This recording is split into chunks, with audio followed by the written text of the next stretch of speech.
Bonsoir, les hommes et la femme qui font l'actualité aujourd'hui s'appellent Jacques Chirac. Il comprend et approuve l'attitude de Charles Pasqua qui réclame une révision de la Constitution sur le droit d'asile.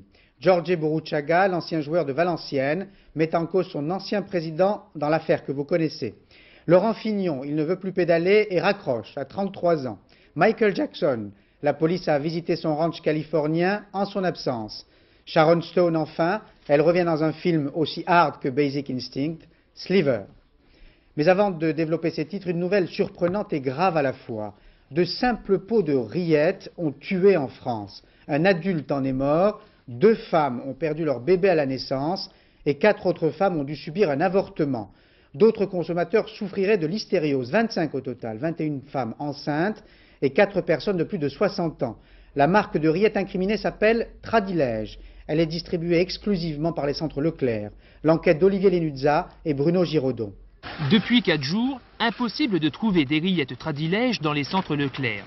Tous les lots ont été retirés de la vente. Cette charcuterie serait responsable d'une épidémie de listériose.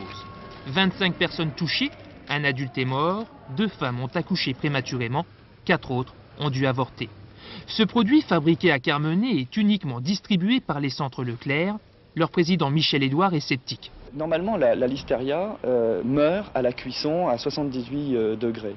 Or, les rillettes sont des produits cuits pendant 6 heures à près de 100 degrés. Donc, théoriquement, la listeria devrait disparaître. On trouve des listérias de toutes sortes dans tous les produits alimentaires et on en trouve beaucoup dans le porc. Mais normalement, le processus de cuisson, en plus de la désinfection et du contrôle sanitaire des chaînes de fabrication, devrait garantir de ne pas la trouver. Les rillettes suspectes ont été vendues avant le 15 juillet, mais, attention, de nouveaux cas peuvent se déclarer. Le temps d'incubation de la maladie est parfois long. Le plus gros de l'épidémie derrière nous, car les dates de péremption concernant les produits fabriqués en mai sont déjà dépassées. L'épidémie d'une autre forme de listériose a provoqué l'année dernière la mort de 63 personnes. Chaque année, cette maladie bactérienne touche environ 500 personnes en France. Comment un simple pot de rillettes peut-il provoquer l'avortement ou même la mort? L'explication de Marie-Hélène Bonneau. La coupable, c'est elle, une bactérie, la listeria. Très résistante, elle peut vivre 6 semaines à plus 4 degrés. La listériose, une maladie pas bien méchante pour les bien portants, mais parfois très grave chez les personnes âgées ou faibles. Mais les plus fragiles, ce sont les femmes enceintes et les nouveau-nés. La bactérie traverse le plasma et provoque l'expulsion. Conséquence, accouchement de mort-nés, de prématurés ou de bébés infectés par la mère.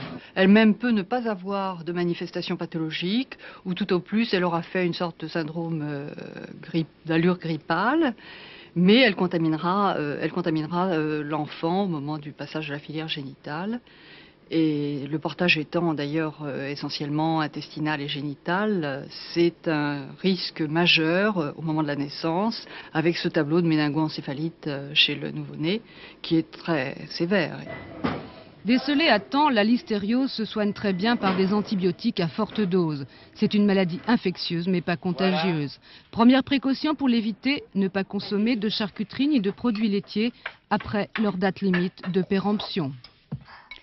En Corse, les pyromanes continuent de jouer avec les nerfs des pompiers. Un incendie est à peine éteint qu'ils en allument un autre. Du coup, les soldats du feu ne sont plus les seuls à intervenir à tout moment, les gendarmes également. L'enquête sur l'île de Caroline Laudrin et Stéphane Poul. Cela faisait 40 ans que les habitants de Bocognano n'avaient pas vu un incendie si près du village.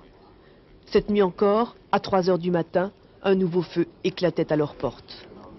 On se sent impuissant et c'est ça notre problème. On est là, on est cerné par le feu et on se dit mais d'où ça vient, mais qui est-ce qui fait ça, mais comment est-ce qu'on fait? Et quand c'est fini là, ça reprend là, et quand c'est fini là, ça reprend là, puis ça repart ici, puis ça... Et on ne sait pas, et on ne sait pas. Si les gendarmes ne parviennent pas à intercepter immédiatement l'auteur de la mise à feu, commence alors pour eux la recherche de traces matérielles au milieu des cendres, la quête du plus petit témoignage et aussi du mobile. Quels intérêts à brûler là, quels intérêts à brûler là-bas, près des maisons? Non, des intérêts, je vois vraiment pas ce que ça peut être. Non. Toutes les hypothèses sont évoquées, tout le monde est soupçonné. Les bergers qui tireraient profit pour leur troupeau d'une terre brûlée enrichie en azote, les chasseurs, interdits de chasse, ou encore des pyromanes. Où c'est qu'il y a eu le deuxième feu, il fallait 4 heures de marche. Le premier incendie, en bordure de la route, c'est peut-être un mégot. c'est peut-être quelqu'un qui est passé en voiture. Mais le second, qui est parti de plus haut, il fallait des gens qui connaissent et qui aillent mettre le feu là-bas. Comme disent certains gendarmes, si la rumeur est généreuse, en revanche, le témoignage est maigrichon. Il y a loin de la rumeur au témoignage qui seul peut permettre à l'enquêteur de verrouiller son dossier, au magistrat d'imputer sans risque d'erreur l'origine criminelle et la participation d'une personne nommément désignée à un départ d'incendie. On est encore loin d'une enquête qui déboucherait sur l'ouverture d'une instruction. L'année dernière, aucune interpellation n'a pu avoir lieu. Mais les gendarmes ne désespèrent pas. Plus que jamais, la surveillance du terrain continue. Jacques Chirac, fort discret en ce moment, sort de sa réserve pour réclamer implicitement une révision de la Constitution sur le droit d'asile. Dans une déclaration faite à l'agence France-Presse, le président du RPR affirme comprendre et approuver l'attitude de Charles Pasqua, qui avait protesté récemment contre la censure du Conseil constitutionnel sur plusieurs points de son projet de loi sur l'immigration. Roland Sicard. Tout avait donc commencé dans la torpeur estivale d'un week-end du 15 août. Le coup de tonnerre brutal était venu du Palais Royal. Les sages du Conseil constitutionnel décidaient de censurer plusieurs points importants du projet de loi sur l'immigration, notamment en matière de droit d'asile. On attendait la réponse de Charles Pasqua. Le soir même, elle tombait. Nous sommes en réalité dans la situation où s'est trouvée elle-même l'Allemagne qui a dû réviser sa loi fondamentale. Alors, je ne dis pas que c'est ce qui nous attend, mais je dis simplement que nul n'a le droit d'aller à l'encontre de la volonté du peuple français. Et très vite, Charles Pasqua allait confirmer, c'est bien la Constitution qu'il faut réviser. Charles Pasqua qui reçoit donc aujourd'hui un soutien de taille, celui de Jacques Chirac. Reste donc Édouard Balladur qui, lui, n'a encore rien dit. Tout ce que l'on sait, c'est qu'avant que n'éclate la polémique, le Premier ministre ne faisait pas du dossier immigration la priorité de ses priorités. Certains me disent, vous avez tort de mettre l'accent sur le chômage, parlez davantage de sécurité, de justice, de lutte contre l'immigration clandestine, d'aménagement du territoire, etc. Mais on me dit donc, parlez plutôt de ça et ne parlez pas trop du chômage parce que, implicitement, ça consiste à me dire, au fond, vous n'y pouvez rien. Eh bien, Paul Amar, moi, je ne m'y résigne pas. Édouard Balladur voulait donc rester concentré sur le chômage. Question, la décision du Conseil constitutionnel a-t-elle changé la donne? Hier, à Matignon, le sujet a été abordé. Demain, le Premier ministre tiendra conférence de presse. C'est là que le suspense sera levé. Arlette Chabot, quelle peut être la réponse du Premier ministre? Vous savez, il y a déjà eu une réforme de la Constitution en juin dernier, adoptée, on s'en souvient, à Versailles. Une réforme constitutionnelle, c'est complexe. Des juristes vont d'abord débattre pour savoir si l'interprétation donnée par Charles Pasqua est la bonne, s'il y a effectivement nécessité ou non de changer la loi fondamentale pour appliquer l'accord européen de Schengen, comme on l'avait fait à propos de Maastricht. Ensuite, il faudra rédiger un projet de loi qui devra être voté en termes identiques par les députés et les sénateurs. Et puis, second point essentiel, c'est qu'en période de cohabitation, une réforme de la Constitution, c'est un exercice de haute voltige, car le chef de l'État, c'est le gardien de la Constitution. Donc un changement se fait avec lui ou sans lui, voire contre lui, ce qui ne s'est jamais vu évidemment sous la Ve République. Dans ce cas, le gouvernement aurait recours à une initiative du Parlement qui déboucherait sur un référendum. Alors on peut évidemment se demander si derrière le souci de certains aujourd'hui de changer la Constitution, il n'y a pas un peu l'idée de perturber une cohabitation si courtoise entre Édouard Balladur et François Mitterrand. En tout cas, il y a sans doute un problème constitutionnel.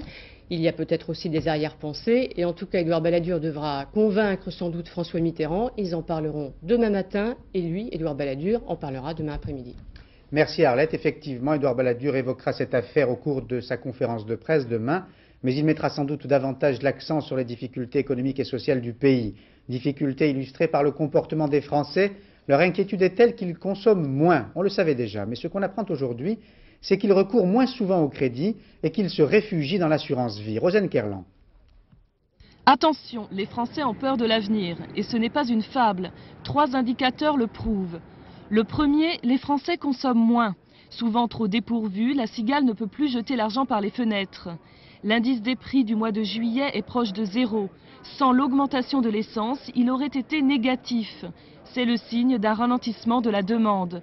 Au premier semestre, les achats de produits manufacturés ont déjà baissé de près de 2% par rapport au semestre précédent. Deuxième indicateur, les ménages ont ralenti le rythme de leur recours au crédit. Immobilier, voitures, appareils électroménagers, ces crédits ont augmenté de 0,4% seulement en 92. Ils avaient grimpé 5 fois plus l'année précédente. Enfin, troisième indicateur, le boom de l'assurance vie. Le taux d'épargne des Français reste stable, mais la fourmi réorganise ses placements. Plus de la moitié aujourd'hui de l'épargne des ménages est investie dans ce type de contrat, au détriment des placements traditionnels. Les ménages sont attirés par les avantages fiscaux, mais le boom de 20% de l'assurance vie depuis le début de l'année aurait surtout des raisons psychologiques. À force d'entendre qu'en l'an 2005, il y aura moins d'actifs pour plus de retraités, ceux qui le peuvent préfèrent assurer leur lendemain. Les Français aujourd'hui jouent la prudence et font le gros dos en attendant des jours meilleurs. Autre illustration de la crise, le nombre croissant de suppressions d'emplois. Un plan social, comme on dit pudiquement, est ainsi prévu chez Grundig à Kreutzwald, en Moselle. Les salariés ont protesté en cessant de travailler. Christine Beau, Sylvain Gauthier. On a pris pour des cons jusqu'à maintenant et on continue en prendre pour des cons. 350 licenciés, on reprend le boulot comme si de rien n'était. Tendue, l'Assemblée générale des salariés de Grundig. Il faut dire que la rentrée a débuté hier avec une grève pour faire pression sur le comité d'entreprise qui examine aujourd'hui le plan social prévoyant 350 licenciements. La révolte toujours, mais aussi le découragement qui gagne les 890 salariés de Grundig après 7 mois de lutte. Car aujourd'hui, ils se battent encore pour un plan social digne de ce nom, mais sans garantie sur l'avenir même de leur entreprise. Nous avons tout tenté, aussi bien par les manifestations que nous avons fait à Bruxelles, à Eindhoven, Paris, pour infléchir cette décision déjà des 350 licenciements et au-delà des 350 licenciements de la fermeture de cette usine. Nous avons réussi en partie, pour le moment au moins, à éviter la fermeture de cette entreprise qui est quand même encore pour parler de reprise et nous espérons que cela va se concrétiser. Car seule une reprise de l'entreprise de Kreutzwald justifiait ces 350 licenciements. Et comme on est toujours sans nouvelles du dernier éventuel repreneur, le sud-coréen Samsung, on se demande si ce plan social qui prévoit entre autres une centaine d'emplois à mi-temps n'est pas un marché de dupes. Moi, je ne vois pas pourquoi, quel est le but de ce mi-temps.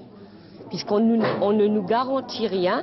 Depuis le 25 janvier, on n'a pas eu une seule réponse positive.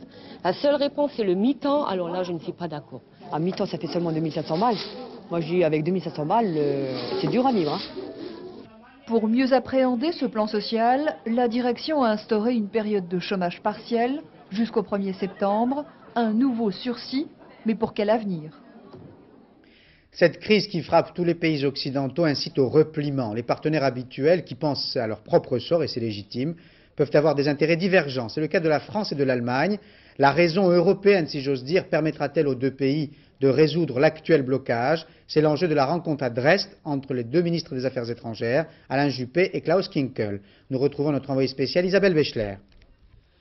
Messieurs Juppé et Kinkel étaient accompagnés de leurs épouses pour cette conférence champêtre dans les recoins de Saxe, comme pour accréditer l'idylle franco-allemande retrouvée. Officiellement, les deux hommes ont moins parlé de ce qui fâche que de ce qui doit aider à construire l'avenir dans ces entretiens privés qui ont servi à préparer le sommet Balladur-Kohl d'après-demain. Les divergences sur le système monétaire européen ne seraient plus que des péripéties. Peut-être les générosités de l'art baroque ont-elles aidé les deux ministres à décider d'entrer ensemble dans la seconde phase de l'union monétaire dès janvier 1994. On ne parle plus des aigreurs du début de ce mois, même si parfois la concertation se faisait dos à dos et si la franchise confinait au grincement au cours de l'Elbe. À Dresde, les deux ministres ont fait le point sur leur conversation du jour. Décider de préparer très étroitement en commun le Conseil Jumbo du 20 septembre, décider de préparer ensemble le Conseil européen du 29 octobre, décider de préparer ensemble le Conseil atlantique du début janvier ou du début décembre, entreprendre une démarche commune dans l'affaire de l'ex-Yougoslavie, alors que jusqu'à présent on présentait plutôt les points de vue français et allemands comme antagonistes. Je crois que ce sont des pas dans la bonne direction. Je ne suis pas venu ici pour parler des irritations. Je vais vous faire même une confidence, je vous fais confiance pour ça. Il existe bien sûr encore des divergences franco-allemandes au-delà des sourires affichés, notamment à propos du GATT. Édouard Balladur doit apporter les nouvelles propositions françaises à Helmut Kohl dès jeudi à Bonn pour la suite de l'idylle. En Bosnie, retour à la case départ, autrement dit à la case mort. Le leader des Serbes de Bosnie ne veut plus négocier avec les musulmans. Karadzic, qui accepte l'actuel plan de partage, demande à Izetbegovic de l'approuver également. Sinon, dit-il, ce sera la guerre. C'est déjà la guerre. Et les Croates à Mostar ne sont pas moins intransigeants. François Cornet. Dans ces 19 camions blancs des Nations Unies aux portes de Mostar, 200 tonnes de vivres et de médicaments destinés aux 55 000 musulmans pris au piège depuis plus de 3 mois dans les quartiers est de la ville. Après de longues négociations avec les casques bleus, les forces croates avaient ce matin levé leur blocus pour laisser passer ce convoi de la dernière chance. Un geste humanitaire presque trop beau pour être vrai, et comme rien n'est simple dans cette guerre aveugle, les Croates allaient trouver en début d'après-midi une nouvelle astuce pour empêcher le convoi d'atteindre son objectif. Comment? Tout simplement en déclenchant un tir nourri d'artillerie en direction des quartiers musulmans encerclés, et notamment sur l'axe que devaient emprunter les camions de l'aide humanitaire. Comme la guerre est folle, les irréductibles bosniaques ont bien sûr riposté. Résultat, vivres et médicaments sont toujours bloqués. Les Croates ne se sortent pas trop mal de cette partie de bras de fer pour faire plier jusqu'au bout les musulmans en biaisant une fois de plus avec la communauté internationale. Pendant ce temps à Bruxelles, l'OTAN déclare que la menace de frappes aériennes pourrait s'appliquer également aux troupes croates qui assiègent Mostar. Peut-être. En attendant, les blessés s'entassent dans les hôpitaux de fortune des quartiers musulmans où ce soir encore les médecins bosniaques n'ont rien pour les soigner. Et ce soir, le Haut-Commissariat aux réfugiés demande aux États-Unis, à la France, à la Grande-Bretagne et à l'Allemagne de larguer des vivres sur Mostar. Les Anglais ne font rien comme les autres, y compris les malfaiteurs anglais. D'habitude, leurs collègues se contentent de piller une simple banque ou un bureau de poste. Les British ont fait mieux ou pire. Ils ont envahi un village de 2000 habitants, l'ont isolé du reste du monde et ont tranquillement volé sous le regard des habitants. Christian Marimono. Rosebery, petite ville tranquille de 2000 âmes au nord de l'Angleterre, a vécu un véritable cauchemar dans la nuit de dimanche à lundi. Une bande de malfaiteurs a isolé le village en bloquant la rue principale et coupant toutes les lignes téléphoniques. Les habitants réveillés par des bruits suspects ont tenté de regarder par la fenêtre. Ils étaient menacés par ces gangsters qui ont ensuite dévalisé tranquillement la poste qui contenait le montant des pensions des retraites, soit 130 000 francs. Une honorable lady, réveillée à 2 h du matin, était témoin de la scène. Je m'étais réveillée comme ça et en me levant, j'ai jeté un coup d'œil par la fenêtre. Alors, j'ai vu avancer ces 5 hommes masqués et habillés de noir. C'était terrifiant. On aurait dit qu'ils sortaient tout droit d'un film d'horreur. C'était terrible. Je me suis retrouvée les jambes flageolantes. Les voleurs n'ont pas fait dans le détail en mettant la main sur les timbres et les livrets des retraités. Les communications sont cette fois rétablies et les langues se délient. Je trouve que c'est épouvantable dans une petite ville comme celle-ci. Rosebery est une petite ville charmante et accueillante, où tout le monde se dit bonjour, qu'on vous connaisse ou pas. Une histoire rocambolesque à raconter au coin du feu.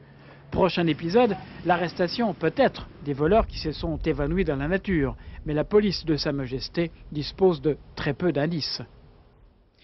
152e rebondissement dans l'affaire OM Valenciennes. Il déstabilise cette fois les dirigeants de l'équipe nordiste que Bourruchaga met en cause. L'ancien joueur valenciennois accuse son ancien président de jouer un double jeu, mais il ne disculpe pas pour autant l'OM. Anne Mourgue. A-t-on tenté d'acheter le silence de Jorge Bourruchaga? Mis en examen pour corruption passive, le joueur de Valenciennes a reconnu avoir accepté de laisser filer le match contre l'OM. Aujourd'hui, il contre-attaque, il accuse. 23 juin, dit-il, il est en Argentine. Il est contacté par un homme, un émissaire de Bernard Tapie. Celui-ci lui demande de mentir à la justice, lui propose un scénario pour disculper Jean-Pierre Bernès, alors directeur général de l'OM. Bourruchaga affirme avoir refusé. Cet intermédiaire a dit qu'il appelait de la part de Bernard Tapie. Est-ce que vous pouvez nous donner son nom? Non, je crois que si jamais le nom est à révéler, il le sera aux autorités judiciaires si elles le demandent à Georges Bourruchaga de venir s'en expliquer. Accusation aussi contre le président de son club, Michel Coincas. Bourruchaga l'accuse d'avoir joué un double jeu, d'avoir voulu négocier un match nul avec Marseille en échange du silence de ses joueurs. Ces accusations, Bourruchaga ne les avait jamais formulées jusqu'ici, pas même devant le juge. Nous avons pu le joindre par téléphone cet après-midi en Argentine. Pourquoi vous n'avez pas dit ça au juge? On m'a pas demandé. Oui, mais vous l'avez entendu, il vous a entendu plusieurs fois, le juge d'instruction. Il vous a demandé si vous aviez eu des pressions. Pourquoi vous ne lui avez pas parlé de cette affaire? Personnellement, il m'avait dit une fois, et puis je ne sais pas. Et après, je n'ai pas pensé que ça peut être aussi grave que ça, et puis bon, je le dis maintenant, oui. Et vous êtes prêt à venir le dire en France, devant le juge? Des accusations formulées à 3 jours d'une date capitale pour l'Argentin. Vendredi, la Ligue nationale de football va décider de sanctions contre les joueurs mêlés à l'affaire. Burruchaga saura alors si, oui ou non, il pourra rejouer au football dans un club français. Et le Canard enchaîné qui sera publié demain apporte sa contribution. Il met en cause la procédure utilisée lors de la déposition de Boro Primorac, l'ancien entraîneur de Valenciennes, qui affirme avoir été reçu par Bernard Tapie le 17 juin. Autre révélation, ça n'a rien à voir, du Canard enchaîné, la baisse de l'impôt sur le revenu annoncée par Édouard Balladur sur notre antenne le 12 août serait de 20 milliards de francs. On aura sans doute le chiffre précis demain. Nous poursuivons notre série sur la douleur qui fait l'objet d'un congrès important à Paris. Ce soir, Florence Bouquilla et Alain Saint s'intéressent à une douleur souvent muette, celle des enfants, qui parfois ne parviennent pas à l'exprimer. Les médecins qui eux-mêmes ont du mal à la mesurer ont progressé. Ils ont trouvé le moyen d'aider les enfants ou les adolescents à se soulager eux-mêmes.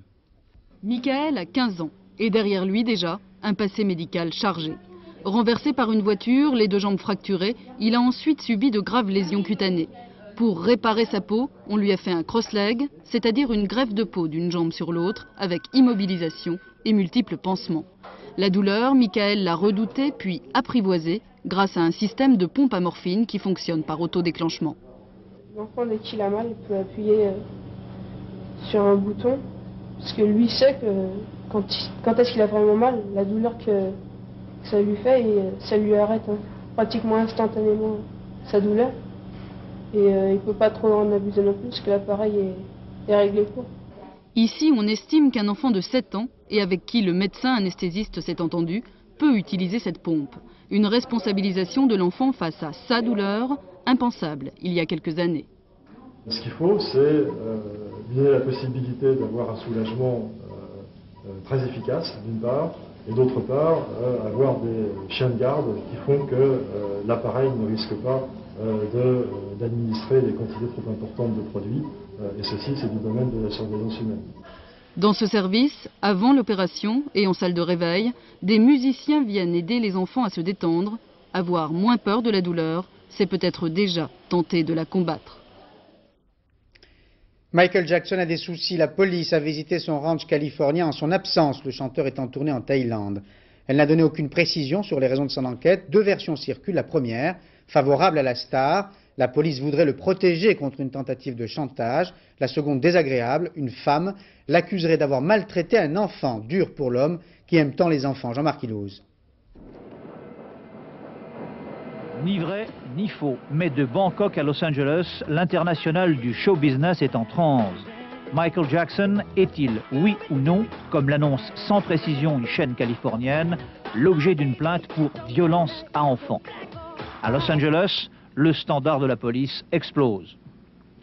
C'est vrai, le porte-parole de la police confirme que le chanteur vedette fait depuis le 17 août l'objet d'une enquête policière. Mais, ordre du procureur, il ne peut lui aussi donner aucune précision.